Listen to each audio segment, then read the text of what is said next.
Абай Құнанбайұлының 175 жылдығын насихаттау барысында «Мен жазбаймын өлеңді ермек үшін» атты облыстық онлайн мәнерлеп оқу сайысының қатысушысы ауылымыздың келіні Тажбағамбетова Елена Николайқызы, Қарғалы ауданы Шамшықадаяқов модельді ауылдық кітапханасының оқырманы Абайдың өлеңдерін қазақ тілінде оқиды. Абай Құнанбаев бір сұлу қыз тұрыпты хан қолында. Бір сұлу қыз тұрыпты хан қолында, хан да жанын қияды қыз жолында. Алтын күміс кигені қамқа торғын, күтуші қыз келіншек жүр соңында. Деген сөз бұқа буға, азбан дуға, хан қарқ боп түсіп жүр айғай шуға. Етімді шал сипаған құрт жесін деп, жартастан қыз құлапты терең суға. Сән салтанат жұбантпас жас жүректі, кімде болса тұрғысын көксемекті.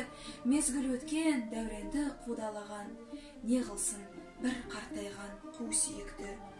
Кәрі жас дәурен өзге тату емес, епке көнер ет жүрек сату емес.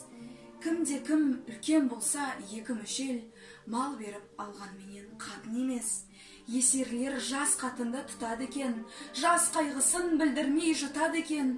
Ортасында бұлардың махаббат жоқ, сап қойып қашырар бұқам екен. Бай қартайса малына берер шылбыр, мал өмірді жаңғыртпас құдай ұрғыр.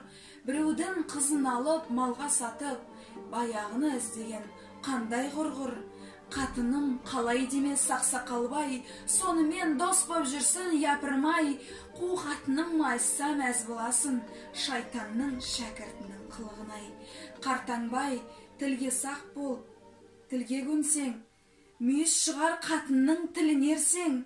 Тіпті оңбассың өзіңе өзің мәз боп, дастархан мен қатынды мақтан көрсең. Кінәсіз бәйбішемен болады араз, жастың көңілі жылымас, ол өзің аз. Біреуі көк балдырған, бірі қурай, бір жерге қосылама қыспенен жас. Үнем болмас құйрықты бұландатқан, сауырысына шапақтап сүйіп жатқан. Екі көңіл арасы жылшылық жер, оны қайтып қосады оландатқан. Рахмет.